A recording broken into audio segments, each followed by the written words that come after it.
السلام عليكم ورحمة الله وبركاته. Hello, welcome back to my channel. I hope you're fine. في فيديو النهاردة إن شاء الله هنتكلم عن حاجة هي بتبان صغيرة ولكن في مضمونها هي مهمة جدا جدا في الإنجليزي، ألا وهي relative pronouns أو ضمائر الوصل.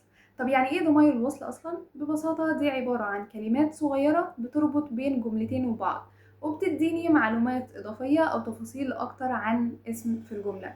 كمان من غيرها هنحس ان الجملة ناقصها حاجة بالضبط زي البازل اللي ناقصها قطعة. وخليني قبل ما نعرف ضمائر الوصل اللي عندنا في الانجليزي افكركم بمعلومة صغيرة قد كده اهو. اي جملة انجليزي بيكون عندنا حاجة اسمها السبجكت وحاجة اسمها الاوبجكت او الفاعل والمفعول. طبعا عارفين ان الفاعل هو اللي بيعمل الفعل والمفعول هو اللي بتعمل عليه الفعل. عارفة ان كلكم شاطرين وعارفين المعلومة دي، ولكن خليني افكركم بيها وهقول لكم انا ليه بفكركم بيها دلوقتي. احنا عندنا مثلا، خليني اديكم مثال، انا بقول The boy plays football. مين هنا اللي بيلعب؟ البوي. So هو هنا subject. طيب أنا مثلا بقول I like the boy. أنا بحب الولد ده. مين هنا اللي وقع عليه فعل الحب؟ الولد. So هو هنا object. تمام؟ طب أنا ليه بقول لكم الكلام ده كله؟ أنا حابة أفكركم لأن لما نيجي نستخدم ضمائر الوصل إحنا لازم نبقى عارفين وفاهمين إحنا هنربط الاسم كفاعل ولا كمفعول. تمام؟ اعتقد كده وضحت وفهمنا ليه فكرتكم بالمعلومه دي. عارفه ان كلكم شاطرين وعارفينها والله، ما تقلقوش. تمام، نيجي بقى عندنا لموضوع فيديو النهارده الا وهي ضمائر الوصل. ضمائر الوصل عندنا اول ضمير هو هو. طيب هو ده محتاجين نعرف عنه حاجتين بس، ان هو بيستخدم للعاقل وان هو بيربط الاسم كفاعل.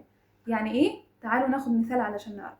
انا مثلا بقول This is the boy who plays football.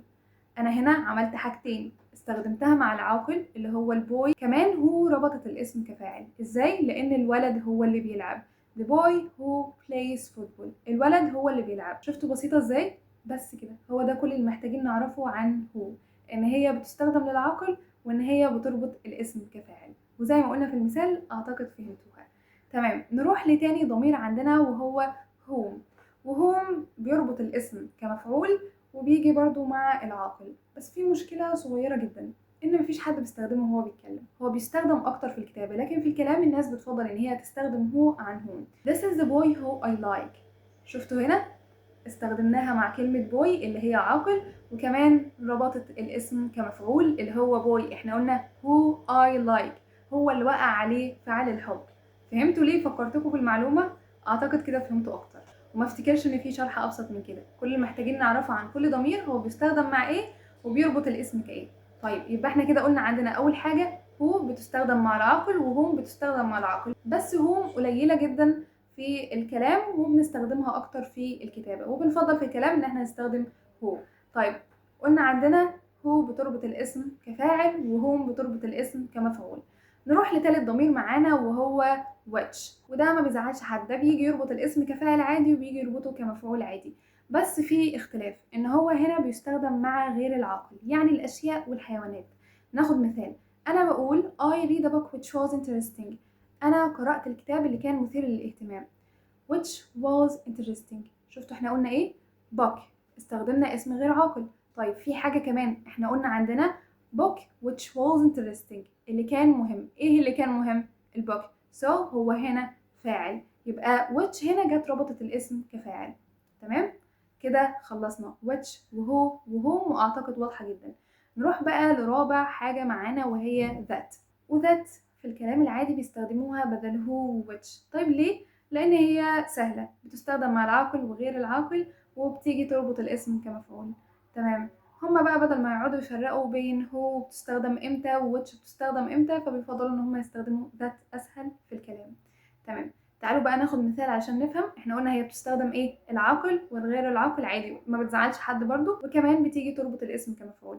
ناخد مثال This is the phone that I bought yesterday. ده التليفون اللي اشتريته امبارح. اعتقد لحد هنا كل اللي شرحناه واضح. شايفين بقى السهل اللي عدى ده كله؟ اللي جاي 3 اسهل منهم بكتير. عندنا 3 ضماير الباقيين، whose للملكية، where للمكان، when للزمان. شفتوا؟ ده كل اللي محتاجين تعرفوه. تعالوا ناخد مثال على كل حاجة منهم. خلينا ناخد مثال على whose. She is the girl whose brother is doctor. دي البنت اللي اخوها دكتور. يبقى هنا بستخدم whose علشان اعبر عن الملكية. ناخد بقى مثال على تاني ضمير معانا من الضماير السهلة دي وهو where، وقلنا بنستخدمه للمكان. زي ايه؟ زي ما اقول this is the park where we play. شفتوا سهلة ازاي؟ بستخدمه عشان اعبر عن المكان لما اقول المكان اللي بس. نروح لتالت حاجة معانا وهي when، اللي بنستخدمها للزمان لما اقول that was the day when we first met. شفتوا عبرت عن ايه؟ عبرت عن زمان. the day when we first met. the day when we first met. شفتوا كل حاجة بسيطة ازاي؟ كل اللي محتاج تعرفه حاجتين بس، هي بتربط الاسم كايه وبتستخدم مع الايه، سواء كان عاقل او غير عاقل، او بتستخدم مع الاتنين، او بتربط الاسم كفاعل او كمفعول، او بتربطه كالاتنين فاعل ومفعول. تمام.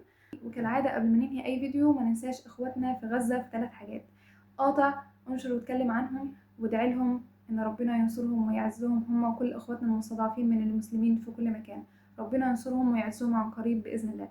وبس كده، لو عجبكم الفيديو مش تعملوا لايك شير سبسكرايب وتفعلوا زر الجرس عشان يوصلكم كل جديد. باي باي.